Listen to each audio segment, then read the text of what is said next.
పిలిపించి మనం ఏమైనా కానీ ఒక కార్యక్రమం పెట్టుకుందామని చెప్పడం జరిగింది జగన్మోహన్ రెడ్డి గారు. అందరూ ఏం చెప్పామంటే, అన్న ఇంకా కూడా సంవత్సరం కూడా కాలేదు కదా, మనమంతా కూడా ఓడిపోయి గవర్నమెంట్ వచ్చింది కాబట్టి ఇంకా ఒక సంవత్సరమో రెండేళ్ళలో ఊరికే ఉందాంలే అని చెప్తే జగన్మోహన్ రెడ్డి గారు ఒప్పుకోలేదు.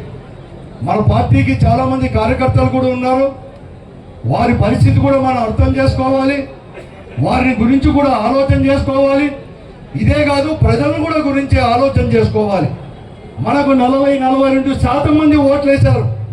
వారికి 3 పార్టీలు కలిపి ఎక్కడో అనేకమైన హామీలు ఇచ్చి ప్రజలను కూడా, మరీ ముఖ్యంగా జగన్ ఇచ్చిన దానికంటే కూడా ఎక్కువ మీకు ఆదాయం సమకూరుస్తానని చెప్పి ప్రజలను మోసం చేసి గెలుచుకున్న వల్ల ఈరోజు అధికారంలో ఉన్నారు. మనము ప్రజల గురించి కూడా ఆలోచన చేయాలి. రాజకీయ పార్టీలంటే, రాజకీయ నాయకుడు అంటే కేవలం పదవుల కోసమే కాదు, ఎమ్మెల్యేనో ఎంపీనో చైర్మనో లేకపోతే ఏదో ఒక పదవి, ముఖ్యమంత్రి మాత్రమే కాదు. రాజకీయ పార్టీ అంటే ప్రజలకు సేవ చేయడము.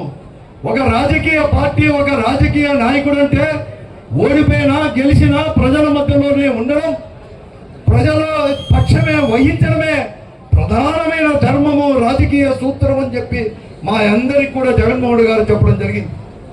దాంట్లో భాగంగానే సంవత్సరం అయింది. ఇదే జగన్మోహన్ రెడ్డి గారు ముఖ్యమంత్రి ఉంటే ఇంటింటికి కూడా అమ్మఒడి కావచ్చు, అనేక పథకాల వల్ల కూడా ఈరోజు మనందరికి కూడా ఇచ్చేవాడు. దాదాపుగా అక్కడ 2,80,000 కోట్ల రూపాయలు కూడా 5 సంవత్సరాల్లో మనకు ఎవరి ప్రమేయం లేకుండా, కులం దుల్ల, మతం దుల్ల, ఎవరికి ఓటేసినారని చెప్పి ఆలోచన చేయాలా ఇవ్వడం జరిగింది. ఇదే మాట చెప్పారు చంద్రబాబు నాయుడు గారు కానీ, పవన్ కళ్యాణ్ గారు కానీ, లోకేష్ గారు కానీ, అందరూ కూడా వచ్చి జనంలోకి ఇవ్వండి, మాకు అవకాశం ఏంటి, ఈ రాష్ట్ర అభివృద్ధితో పాటు సంపదను సృష్టించి అంతకంటే ఎక్కువ ఇస్తామని కూడా చెప్పడం జరిగింది. అంతేకాదు, పేర్లు మార్చి అమ్మఒడి దాన్ని తల్లికి వందనం అని చెప్పేసి 15,000, రైతు భరోసా 13,500 ఇస్తుంటే నేను 20,000 ఇస్తానని చెప్పేసి అన్ని శైలనాథ్ గారు కూడా చెప్పడం జరిగింది. ఇవన్నీ కూడా ఇస్తామని చెప్పారు, మనమంతా కూడా ఇస్తామని చెప్పారు. సంవత్సరం అయిపోయింది. ఒక సంవత్సరంలో మన అందరికి కూడా, ఈ రాష్ట్ర ప్రజలకు ఆ రోజు జగన్మోహన్ రెడ్డి గారు ఎవరికైతే సంక్షేమ కార్యక్రమాలు ఇచ్చారో, రైతులు కావచ్చు, రైతు కూలీలు కావచ్చు, దళితులు కావచ్చు, ఎస్టీలు కావచ్చు, అందరు కూడా ఈ కుల మార్కులు లేకుండా వారందరికి కూడా ఇచ్చి ఉంటే 82,000 కోట్ల రూపాయలు ఈ రోజు ఇప్పటికే వచ్చి ఉండవలసింది. గత సంవత్సరానికి, ఒక సంవత్సరం గడిచిపోయిన కాలానికి ఇవి ఇవ్వలేదు. ఇవి ఇప్పించే బాధ్యతని ఈ రోజు వైఎస్ఆర్ కాంగ్రెస్ పార్టీ బాధ్యత తీసుకుందాం, మనమంతా తీసుకుందాం. అధికారం లేకపోతే మన కార్యకర్తలు, మనము అందరూ కూడా ఇంటికి వెళ్దాం, పోరాటం చేస్తాం రండి. ఆ రోజు మేము రైతుల కోసం పోరాటం చేశాం కాబట్టి కొద్దో గొప్ప కదిలింది. కరెంటు ఛార్జీలు పెంచినప్పుడు మేము రోడ్లపైకి వచ్చాం కాబట్టి వైఎస్ఆర్ కాంగ్రెస్ పార్టీ కార్యకర్తలంతా కూడా అందుకోసమే కరెంటు ఛార్జీలు పెంచమని కూడా చెప్పడం జరిగింది ఈ ప్రభుత్వం. ఇదే కాదు, ఫీజు రియంబర్స్మెంట్ ఇవ్వకపోతే రోడ్లపైకి మనమంతా కూడా 1000 కొద్ది జిల్లా కేంద్రాలు మీరు కూడా వచ్చారు, అందరూ కూడా వస్తే మరుసటి రోజే 700 కోట్ల రూపాయలు. మొన్న మళ్ళా జగన్మోహన్ గారు పిలిపిస్తారంటే వెంటనే 600 కోట్ల రూపాయలు ఇచ్చారు జరిగింది. అంటే మనం జగన్మోహన్ రెడ్డి గారు అనుకుంటేనే, జగన్మోహన్ రెడ్డి గారు పోరాటం చేస్తారంటే చాలు ఈ ప్రభుత్వం కదిలిస్తుంది. దాన్ని చెప్పడానికే మనం అందరూ కూడా ఇళ్ళకి కూడా పోదాం. అధికారంలో లేకపోయినా మనం వెళ్దాం, ఎవరికి భయపడాల్సిన పని లేదు. అందుకోసమే ఈ రోజు అందరూ మాట్లాడిన వ్యక్తులు, ముఖ్యంగా శైలనాథ్ గారు, నరేష్ రెడ్డి గారు, జిల్లా చైర్మన్ మీకు విశదీకరించడం జరిగింది. ఈ రోజు ఇప్పటికే ఈ కార్యక్రమం రావాలని మనం ఇళ్ళకి వెళ్దాం, ఇంటింటికి వెళ్ళే కార్యక్రమం ఇదంతా కూడా. మనం ఇంటిళ్ళకి కూడా వెళ్దాం. ఈ రోజు ఇవన్నీ కూడా ఏదైతే ఈ పథకాలు ఉన్నాయో ఈ పథకాలు రావాలి. మీకు ఇప్పటికే అమ్మఒడి అనేది మీ సంవత్సరం ఇచ్చాడు, అది కూడా ఇంకా కొద్దిమందికి రావాలి. కానీ పోయిన సంవత్సరం అందిస్తే 13,000తో పాటు ఇది 2 రావాల్సిన అవసరం ఉంది. అలాగే రైతు కూడా భరోసా రేపమన్నాడు, మళ్ళా కూడా ఇస్తామంటాడు. అదే కాదు, పోయిన సంవత్సరానికి కూడా ఇవ్వాలని చెప్పేసి ఇవన్నీ కూడా అడుక్కుంటూ మీకు ఎంత బాకీ పడినారు, ఒక్కొక్క కుటుంబానికి ఆ రోజు 3 లక్షలు 4 లక్షలు జగన్మోహన్ గారు ముఖ్యమంత్రి ఉంటే నేనేదో చెప్పలేదు, మీకే తెలుసు అందరికి కూడా ఎలా పడిందో కూడా. ₹1,00,000 దగ్గర నుంచి ప్రతి ఒక్కరికి రైతుకు అందరికి కూడా 2, 3 కూడా మీకు వచ్చిండేది సంవత్సరానికి. కానీ ఈ రోజు ఒక సంవత్సరం రాలేదు. కాబట్టి ఇవన్నీ కూడా అడగాలి. పోరా మీకు ఇంత నష్టం వచ్చింది ఈ ప్రభుత్వం వల్ల, అదే జగన్ గారు ఉండింటే, మన వైఎస్ఆర్ కాంగ్రెస్ పార్టీ ఉండింటే ఇవి వచ్చి ఉందా అని చెప్పేసి అడిగి వారికి చెప్పి ఈ రోజు మనం చెప్పాల్సిన బాధ్యతని మన భుజ స్కంధాల పైన. మనమంటే ఎవరు? పార్టీ కార్యకర్త నాయకులు అందరూ కలిసికట్టుగా భేదాభిప్రాయాలు వదిలేస్తాం. ఒకే ఒక ధ్యేయంతో ఈ రాష్ట్రం బాగుపడాలి, ఈ రాష్ట్రంలో పేద వర్గాలకు మేలు జరగాలి, అలాగే వైఎస్ఆర్ కాంగ్రెస్ పార్టీ బలోపేతం కావాలి. తద్వారా మళ్ళా ప్రజల మద్దతుతో మళ్ళా కూడా 2 సంవత్సరాలు 3 సంవత్సరాలు జమిలీ ఎన్నికలు వస్తే 2 సంవత్సరాలు లేకుంటే 3.5 సంవత్సరాల తర్వాత మరొక మారు జగన్మోహన్ రెడ్డి గారిని ముఖ్యమంత్రి చేసుకునే కార్యక్రమాన్ని ఈ రోజు నుంచి కూడా మనమంతా కూడా మొదలు పెట్టే కార్యక్రమం చెప్పి మనం చేస్తున్నాం. ఇదే కాదు, రాష్ట్రంలో మనమంతా కూడా చేస్తా ఉంటే మీకు అందరికి కూడా తెలుసు, సూపర్ 6 ఇవ్వలేదు. కానీ ఈరోజు సూపర్ 6 అనే పథకాలను కొత్తవి తీసుకొని వచ్చేశాడు. అవినీతి, అరాచకాలు, దౌర్జన్యాలు, హత్యలు, అత్యాచారాలు, దొంగ కేసులు, మళ్ళా కూడా ఫేక్ ప్రచారం, ఈ రకంగా కూడా సూపర్ 6 తీసుకొని వచ్చేసి చేస్తున్నాడు. దొంగ కేసులు పెడుతున్నారు, తప్పుడు కేసులు పెడుతున్నారు. పోలీసు వారు చట్టమే. ఆ రోజు మనకు స్వాతంత్రం వచ్చిన తర్వాత అంబేద్కర్ గారు రచించిన రాజ్యాంగం ప్రకారం హక్కులు అందరికి కూడా సమానమే. ఒక మనిషికి ఇచ్చా, ఒక మనిషికి అట్లా కాదు. ఒక పార్టీకి ఇచ్చా, ఓ పార్టీకి ఇట్లా కాదు. ఎమ్మెల్యేకి అయితే ఓ చట్టం, మామూలు సామాన్యునికి అయితే ఓ చట్టం కాదు. అన్ని కూడా సమానమే. కానీ ఈ రోజు ఈ ప్రభుత్వంలో ఎప్పుడు కానీ చూడలేదు మనమందరూ కూడా. రెడ్ బుక్ రాజ్యాంగం అంటారు, ఇంకొకరు నా రాజ్యాంగం అంటారు, నేనే అంటారు. ముఖ్యమంత్రి కంటే పెద్ద కూడా నేనే అని కూడా చెప్పేవాళ్ళు కూడా ఉన్నారు. అటువంటి ఉన్నప్పుడు ఈ రోజు చట్టం పరిరక్షించాల్సిన బాధ్యత ఈ రోజు ప్రభుత్వం పైన ఉంది. మరీ ముఖ్యంగా ప్రభుత్వ అధికారులు, ప్రభుత్వం అంటే పోలీసుల అధికారులు, వీరందరినీ కూడా పరిరక్షించాల్సిన బాధ్యత కూడా ఈ రోజు కూడా ఉంది. కానీ దురదృష్టం, పోలీసు వారందరూ కూడా ఐఏఎస్ అంటారు, ఐపీఎస్ అంటారు, కానీ వారి పని మాత్రం వారు చేయలేకపోయారు. ఈరోజు ఐపీఎస్ వారు కూడా వారికి డిఐజో, డీజీపీనో లేకపోతే ముఖ్యమంత్రి కాదు బాసు. ఈ రోజు ఏ నియోజకవర్గంలో చూస్తే ఆ నియోజకవర్గంలో శాసనసభ్యుడే బాసుగా కూడా వ్యవహరిస్తున్న విషయాన్ని ఈ రోజు రాష్ట్రంలో కూడా చూస్తా ఉండేది వాస్తవమా కాదని చెప్పి చేస్తుంది. ఇప్పుడే మీ తాడిపిచ్చిన వాళ్ళు చెప్పారు, సైన్యనాథ్ గారు కూడా చాలా కూడా స్పష్టంగా చెప్పడం జరిగింది, పెద్దలు నరేష్ గారు కూడా చెప్పడం జరిగింది. కానీ ఈ రోజు ఎక్కడ జరుగుతా ఉందో మీరు ఆలోచన చేయమని చెప్పి నేను అడుగుతా ఉన్నాను. ఈ రోజు నిజంగా కూడా చాలా అవసరపడుతున్నారు. కేవలం వైఎస్ఆర్ కాంగ్రెస్ పార్టీ నాయకునిగా గుర్తించబడిందానికో, కార్యకర్తగా గుర్తించబడిందానికో ఈ రోజు అనేక కష్టాలు కూడా పడుతూ ఉన్నారు. కానీ ఇవన్నీ కూడా తాత్కాలికమే అని చెప్పేసి మనం కూడా గుర్తు పెట్టుకోవాలని చెప్పి నీకు మనం చేస్తున్నాం. నాకు ఇక్కడ ఈ నియోజకవర్గంలో కూడా చాలా పరిస్థితులు కూడా భిన్నంగా కూడా ఉన్నాయి. జిల్లా అంతా కూడా రకంగా ఉంటే మరీ భిన్నంగా కూడా ఈ నియోజకవర్గంలో ఉన్నాయి. అయినా ఎవరు కానీ భయపడొద్దండి, అన్ని కూడా తెలుసు. నాకు తెలుసు, మొన్ననే యారికి మండలంలో ఒక రైతుల పరిస్థితి అలాగే ఉంది.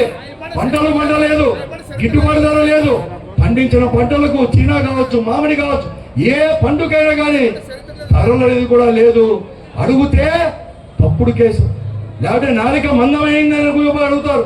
జగన్మోహన్ రెడ్డి గారు బయటకు వచ్చి రైతుల తరపున కేంద్ర రాష్ట్ర ప్రభుత్వాలకు మేము వస్తామంటే అతని పైన ఆరోపణ కేసులో పెడతామంటాడు. 6 నెలల నిధులు లేదంటాడు. అనేక సంఘ విద్రోహులు అని చెప్పే పరిస్థితి ముఖ్యమంత్రి గారిని కూడా చూశాం. అందుకోసం ఇక్కడ కూడా నేను చూశాను, మన ఒక రైతును పాపము అదే కోన ఉప్పులు పారింది సుదర్శన్ రెడ్డి అనే రైతు, దగ్గర 1200 1300 చెట్లు ఉన్నాయి, చీనా చెట్లు 7-8 సంవత్సరాల పైన కూడా ఉన్నాయి. మామూలుగా బోర్లో నీళ్లు దూరం నుంచి తీసుకొని వస్తుంటే ఈరోజు అధికార మార్పిడి వచ్చిందని చెప్పేసి, ఎక్కడో ఊర్లో నుంచి మధ్యలో వస్తుందని చెప్పేసి మేము అధికారంలోకి రావడం జరిగింది. కాబట్టి ఈ పైప్ లైన్ ఉండకూడదని చెప్పి పైప్ లైన్ తీస్తే ఈరోజు ఇంకొక రోడ్డులో ప్రభుత్వము సంబంధించిన రోడ్డులో వేసుకొని వస్తుంటే గతంలో అనేక మంది రైతాంగానికి కూడా ఇవ్వడం జరిగింది. మరి ముఖ్యంగా ఈ తాడిపిత్తుడి నియోజకవర్గం కానీ సింగనమలలో పుట్లూరు, ఎల్లనూరు, అలాగే రోడ్డు ఇక్కడ కూడా సింగనమల మండలం నియోజకవర్గాల్లో కూడా రోడ్డు పక్కన పైప్ లైన్ వేసుకొని పోయి రైతులు నీళ్లు తీసుకోవడానికి అవకాశం ఉంటే ఇక్కడ మాత్రం ఎంఆర్ఓ చెప్పలేకపోయాడు.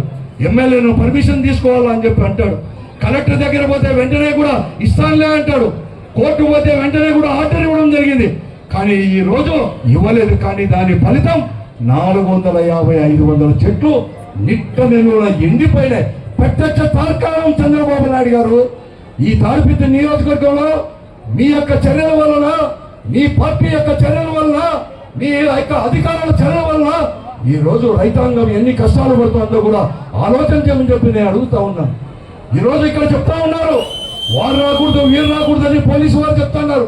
నేను అడుగుతున్నాను, ఐపీఎస్ ఆఫీసర్ ఇక్కడ ఉండే డిఎస్పీ, ఏఎస్పీ అలాగే అక్కడ కూడా ఉన్నారు జిల్లా కేంద్రంలో. వారికో చట్టం మాకో చట్టమా? నీకు నిజంగా కూడా కొంతమంది నాయకులు ఈ నియోజకవర్గంలో ఉండకూడదు అనుకుంటే ఒక ఆర్డర్ ఇవ్వండి, ఒక జీవో ఇవ్వండి. ఇతను ఈ తప్పు చేసినాడు, ఈ నియోజకవర్గంలో ఉండకూడదు, ఈ సొంత జాగీర్ మాదిరి ఇక్కడ మాత్రం చేస్తా ఉంటే చూస్తూ ఊరికే ఉంటుంది ఆ వైఎస్ఆర్ కాంగ్రెస్ పార్టీ.